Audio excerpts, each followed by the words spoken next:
আসসালামু আলাইকুম রহমতুল্লাহ। চলছে হাসানা ফাউন্ডেশনের প্রধান কার্যালয়ের ইন্টেরিয়রের কাজ। তুমুল গতিতে এগিয়ে চলছে আমাদের ফাউন্ডেশনের সকল কার্যক্রম। আলহামদুলিল্লাহ আলহামদুলিল্লাহ।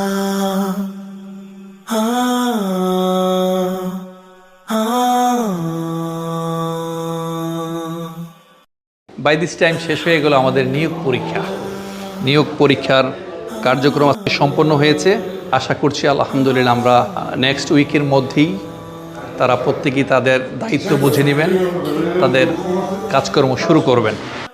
আলহামদুলিল্লাহ।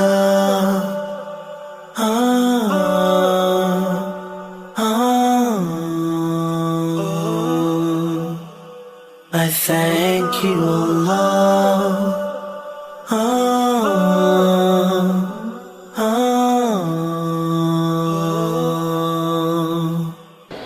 আলহামদুলিল্লাহ। আমাদের হাসানা ফাউন্ডেশনের অনেক কার্যক্রম কিন্তু ডক্টর মিজানুর রহমান আজারি সাহেব হাতে নিয়েছেন। আপনারা সবাই জানেন শেখ ডক্টর আজারি সাহেব তার সমস্ত মেধা, মনন, পরিশ্রম এই ফাউন্ডেশনকে দিতে চাচ্ছেন। তিনি ফাউন্ডেশনকে নিয়েই দিনরাত গবেষণা করছেন, এখানেই তিনি শ্রম দিচ্ছেন। আমাদের হাসানা ফাউন্ডেশনের অনেকগুলো প্রজেক্ট আপনারা জানেন। আমরা আমাদের মক্তব, সিরা মিউজিয়াম, শিক্ষা প্রতিষ্ঠান, শিক্ষাবৃত্তি, সিরাত অলিম্পিয়াড সহ বিভিন্ন ধরনের গবেষণা, রিসার্চ আমাদের এই ফাউন্ডেশনের মাধ্যমে হবে এবং স্কিল ডেভেলপমেন্ট তথা ট্রেনিং, বিভিন্ন ধরনের ট্রেনিংও এখানে দেওয়া হবে। আপনারা এই ফাউন্ডেশনের সাথেই থাকবেন। শুধু ফাউন্ডেশনই নয়, বাংলাদেশের সকল মানবিক কাজেই আপনারা থাকবেন। বিশেষ করে হাসানা ফাউন্ডেশনের যে ওয়েবসাইট, এই ওয়েবসাইট ভিজিট করবেন, আমাদের জন্য দোয়া করবেন এবং আমাদের হাসানা ফাউন্ডেশনের যে কেন্দ্রীয় অফিস, এই অফিসও ভিজিট করতে আসবেন। ধন্যবাদ সবাইকে। আসসালামু আলাইকুম রহমতুল্লাহ।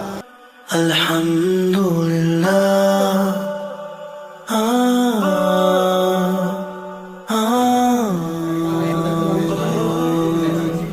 বিশেষ করে শায়েখ ডক্টর মিজানুর রহমান আজহারি শিক্ষা নিয়ে বেসিক্যালি কাজ করছেন। উনি সারা বাংলাদেশে শিক্ষা নিয়ে কাজ করার লক্ষ্যে একজাক তরুণদেরকে নিয়ে, মেধাবী এবং তরুণদেরকে নিয়ে উনি শিক্ষা কার্যক্রম চালু করবেন। শিক্ষা চালু করার ক্ষেত্রে আমরা একটা কারিকুলাম ডেভেলপ করব। সেই কারিকুলাম ডেভেলপ করার লক্ষ্যে আমরা পরীক্ষা নিয়েছি এবং সেখানে কিছু জনশক্তি আমরা নিয়োগ দিব। তো এই প্রতিষ্ঠানটা আসলে আমাদের হেড অফিস হিসাবে হবে। এখানে শায়েখ মিজানুর রহমান আজহারি সাহেব